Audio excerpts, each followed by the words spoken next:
Nā, koe nei te pō e mātakitaki ai a Aotearoa i te whakapāku hātanga pū whero i Wainganui i a Whea William rawa ko Kate Middleton i rānana.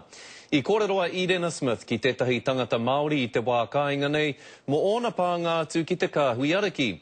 Me tētahi wahine Māori hoki kei rānana e noho hi kaka ana ki te whakanui i te hononga Māori kura nei. Ko te kitenga mutunga tēnei o William I mua I tōna mārena. Prince William emerged to meet some of the people who will be spending the night on the streets outside his London home. He wahanga nui tā Lewis Moyo ki te whakatau I te whānau kāhui ariki ki Aotearoa nei. Te atahu o te tangata, te whakaiti, painohe te kōrero ki aia.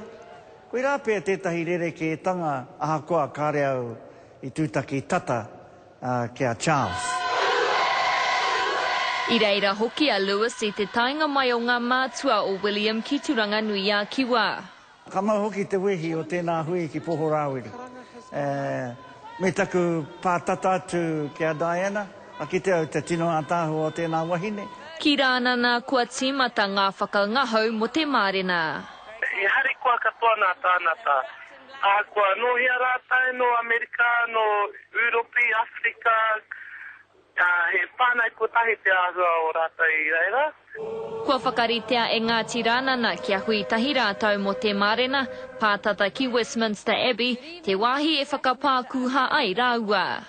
Ka haere atu, ka kite I a rāwa pia, e runa I o rāwa whakahoiho, e haere ana, e hoki ana ki Buckingham Palace mō tā rāwa kihi tuatahi.